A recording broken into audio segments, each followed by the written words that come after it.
வடமதுரை மீனாட்சி சுந்தரேஸ்வரர் கோவிலில் சனி பிரதோஷத்தை முன்னிட்டு நடந்த சிறப்பு வழிபாட்டில் பெருந்திரளான பக்தர்கள் கலந்து கொண்டு சாமி தரிசனம் செய்தனர். திண்டுக்கல் மாவட்டம் வடமதுரையில் உள்ள பிரசித்தி பெற்ற மீனாட்சி சுந்தரேஸ்வரர் கோவிலில் சனி பிரதோஷத்தை முன்னிட்டு இன்று மாலை சிறப்பு வழிபாடு நடைபெற்றது. இந்த வழிபாட்டில் மீனாட்சி அம்மனுக்கும் சுந்தரேஸ்வரருக்கும் மஞ்சள், சந்தனம், இளநீர், பன்னீர், பால், தயிர், விபூதி உள்ளிட்ட பொருட்களால் சிறப்பு அபிஷேகங்கள் நடைபெற்றன. சுந்தரேஸ்வரரின் எதிரில் வீற்றிருக்கும் நந்தீஸ்வரருக்கும் சிறப்பு பூஜைகள் மற்றும் அபிஷேகங்கள் நடைபெற்று மலர்களால் அலங்காரம் செய்யப்பட்டது.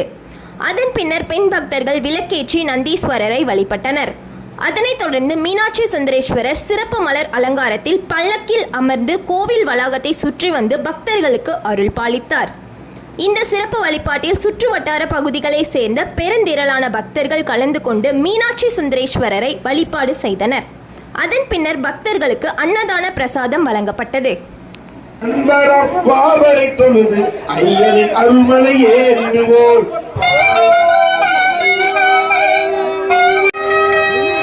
சபரி பீடமே வந்திடுவார், சபரி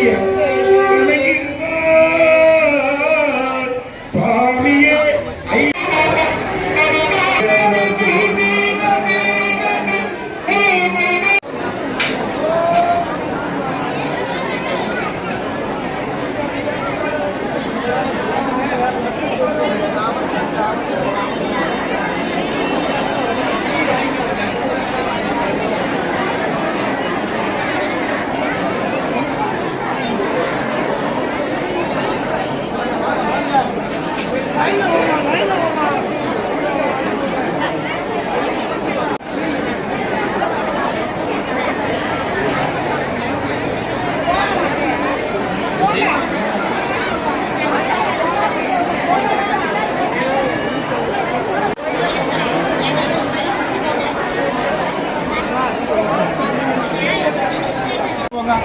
போட்டு